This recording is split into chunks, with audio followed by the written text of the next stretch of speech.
Nangu umfoko amakholwa ahleka umfoko anqaba uzohlungu ziyababa ziyashuqula usigawuli semthemkhulu ukhathi demohle ngoba kagcobe itheni zakho ukhetha amabala ngilapha kwaNongoma kwaMandlakazi entabeni yeZulu emcakwini isigodi engakhe kuso lapha engibheke khona umzila omkhulu umbungela libomvu ibhunu libomvu ikhalathi kazi khathide njengoba ngishaya namhlanje into yokukhipha abantu uzoyithatha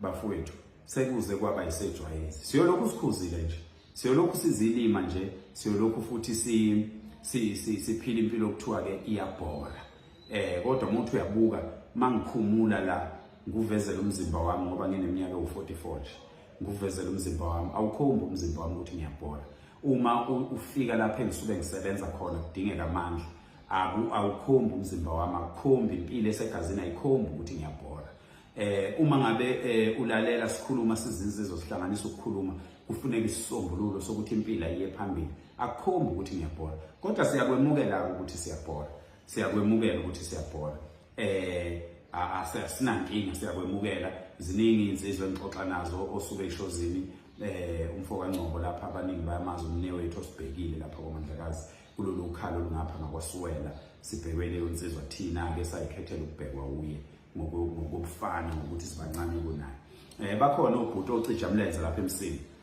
insizwe ikhuluma ihoshoza hoshoza ziwakhuluma amagama amahle bayeka abantu bathi siyabhora masikhuluma sinocijamlenze nezinye insizwa baningi abafowethu ziningi insizwa niyazazi insizwa zakithi nina nimele okuhle lolu daba engizolithinta lapha futhi lezi insizwe engiyibala lapha nje sake sayixoxa nazo lolu daba lusashisa liselubi kusaphila bonke abantu saluxoxa nje sabuka ukuthi awunansi inkulumo itsheka nansi inkulumo iyongena ehlathini madoda kodwa ke kwasho ukuthi siyazama ngendlela esizama ngayo niyabona bafowethu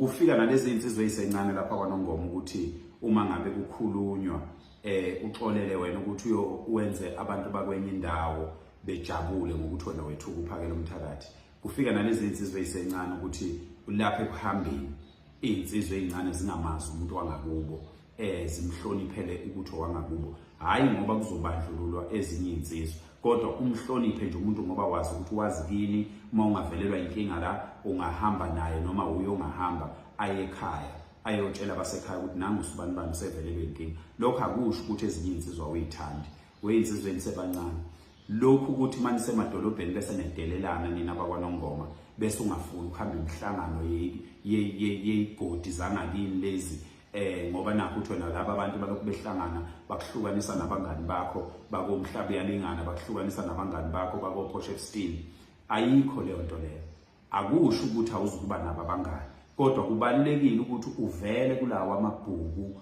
abantu bangakini ahlanganisa impilo okukhulunywa khona impilo niyezwa bafowethu so ningayithathi kancane lento njoba selikhuza nje hayi ukuthi asazi njoba selikhuza hayi ukuthi kunezinto ezifika kithi ezisuke ezithinta ezimpilo zabanye abantu bangakithi abasuke sebonile eminye imililo siyibhule ningazi ngisho ukwazi ngilapha ke ingane zakwethu khona into ebuhlungu eniyenzayo la ku social media okubuhlungu esengikuzwile ukuthi khona nomculo phakathi kulento eyenziwa la ku social media webafowethu udubula ngowalapha kwaNongoma umgibe ngowalapha kwaNongoma abafana bakithi laba balapha kwaNongoma noma ngabe bawuhlobo luni lwabantu kodwa ngabalapha kwaNongoma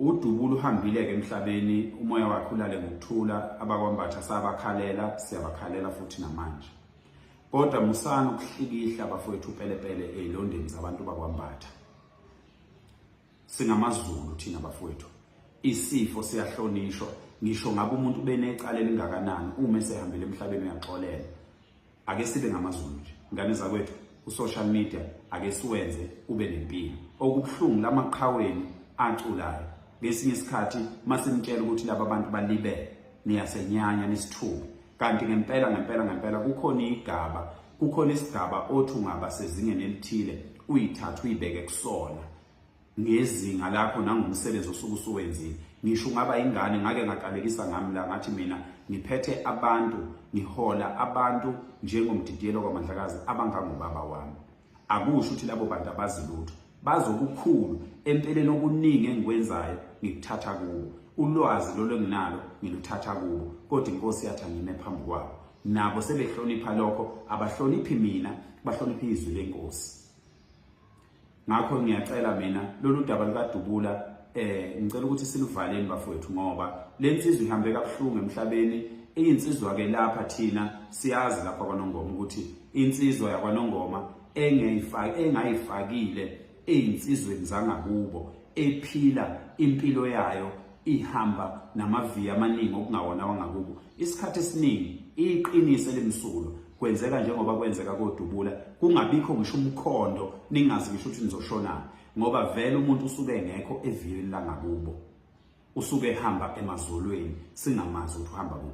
Insizwa ke lapha ekuhambeni zinenqwaba yezinto. Ungangibona uphakele phathi induku, egijima neinduku, edlala induku, uzuthi naye uphakele uphila impilo yesintu, kanti kunenqwaba yezinto esizenzayo ezingaziwa umuntu, ezinobungozi empilweni zethu. Yingakho umuntu lapha ekuhambeni kuyayifanele insizwa ukuthi ihlale nabantu bakubo, ukuze makunemkhutshane eyenzayo engaziwa bese ikhalinywa leyo nsizwa leyo. Asazi ukuthi kuDubula kwenzakalayo, asikakazi thina bakwaNongoma nje asikaze sisukume ngisho ukuthi siyalwa, ngoba asazi nokuthi mangathiwa siyolwa sibhekephi, siyolwa nobani, kwenzakalani asazi, ngoba oDubula bebephila impilo zabo zalapha eceleni bengayihlanganisile nezinsizwa, bekungabantu bako TikTok. Kodwa ke ingane zakwethu niyazi ukuthi umuntu masehambile emhlabeni akabanjelwa inhliziyo. Umuntu nje masehambile emhlabeni akabanjelwa inhliziyo. Ngisho ngabe kuthiwa lo muntu wayekonile, uma esehambile emhlabeni ukuhamba kwakhe kuba inhlambuluko. Ngisho umndeni kade ungangenelani, make kwahamba umuntu uqala ngalelo langa ungenelane ngaphandle kokuxoxa.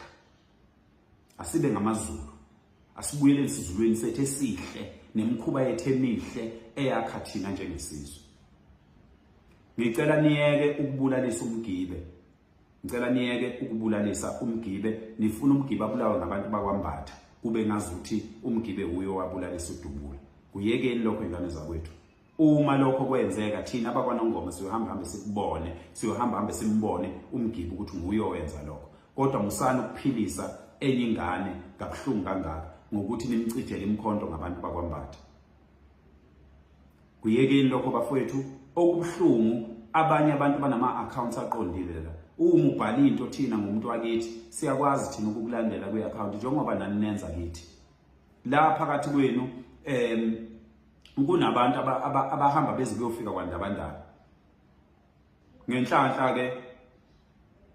Ngenhlanhla thina sibuye sithole thina uthi ukhuluma nefoni kanti khona umuntu okhuluma naye ongayithandi leyo nto. Asedlulisele ngenxa yokuthi singamadoda sinezifuba. Sihlale naleyo nto, sihlangane nawe sikuxhawule, sikujabulele phakathi kwabantu kube ngathi asazi lutho. Kuhlonipheni lokho, ngoba kunabantu eningabangani nabo abaye beyibuza ukuthi umunyanya uphakela umnyanyelana, bese befuna ukwazi iqiniso, bese bethola ukuthi nguwo nephutha, bese besitshela into eyenzayo. Ngakho sihlonipheni manje sibona singayinaki izinto eziningi. Asiyilwi thina impi esingayazi ukuthi isukaphi. Asiyilwi impi esingayazi ukuthi inhloso yalo mayinqotshwa inqotshelwa ukuthi kwenzeke ini. Asiveli sifake ikhanda lesithi siyobona phambili, akwenzeki kanjalo. Sithule nje ngoba asazi ukuthi abafowethu balimalelani. Kodwa masingazi ukuthi basuleliwe, sizinsizwe impela ukuthi singakwazi kulo. Ngicela ukuthi lolu daba likaMgibe bafowethu, musani bafowethu ukuqhatha uNongoma, musani ukuqhatha umgibe nabantu bakwaMbatha. Luvele lolu daba lusensitive, sicela ukuthi ningaqhathi umgibe. Umgibe thina sambiza kwaNongoma sahlala naye phansi. Uma niqaphele emva kokuthi mina kade ngibahambelele eGoli benoDubula, lwaba khona ushintsho. Umuntu into masayijwayela akasheshi ukuyiyeka, kodwa lwaba khona ushintsho. Nakuzo zonke izinto eziningi lwaba khonyana ushintsho. Omgibe ngabantu abayidelelelayo ngokwemvelo, ayikho into ongayenza ngalokho. Kodwa maniqaphelisisa lwaba khonyana ushintsho. Siyacela ke kubo bonke abantu nje abenza izinto zala ko content, ake nenze content bafethu, iningi content eningayenza ngaphandle kokuthi kwethukwane. Nina benkosi, ngiyathokoza. Ayizonke inkaba.